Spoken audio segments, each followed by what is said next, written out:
of the things I wanted to mention is this. Look at this layout. Look at the lettering. Look how high that lettering is. It's about 2¼ inches high. We realized about 18, 19 years ago that on the Paverart side, we were limited in terms of the size of the different design pieces that we were building. If they were too small, they're going to crack or break in transit just trying to get the product to the client. Or they're going to break or crack when they're being installed or after they've been installed. So we had to come up with something else that would add to that low end, that smaller end of the Paverart spectrum. That's what drove us to the engraving department that we have today. If you look at these letters, take a look at this S. Now, could we build that? Could we cut that out of concrete paver material using our Paverart capabilities? The answer is absolutely yes. But you're going to create a very narrow area here. That gray area is a very, very narrow area. That's just not going to survive. So that would be fragile. That's going to crack and break right there at that little neck area. So the reason we got into engraving to begin with was to be able to offer clients on the smaller end of the spectrum in regards to size for the Paverart end, the ability to do this sort of thing. And we've used it pretty successfully ever since.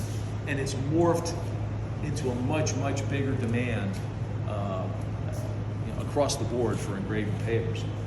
For instance, there's no way that you're going to build that piece right there at a Paverart.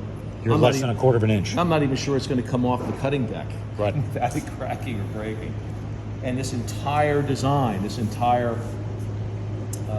canoe and kayak design would there's got to be 50. So too thin. So the black looks good.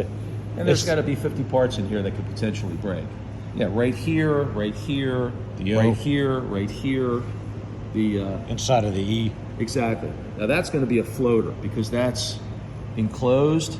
That's a small piece, going to be about that big.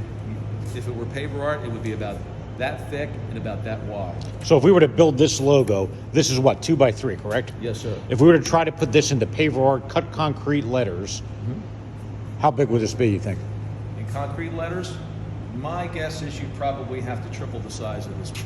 So this might be at least 6 feet wide versus 3 feet. Exactly, at least. So if you're space constrained, this is an alternative. Exactly, and even then, it's going to be borderline.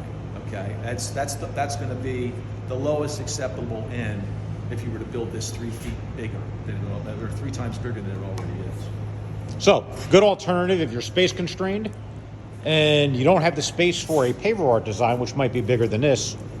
We can engrave and we can fill. Nice thing about the fill, it's more durable than spray paint. We've done project after project that incorporates both Paverart and engraving, and they've come out beautiful, every one of them.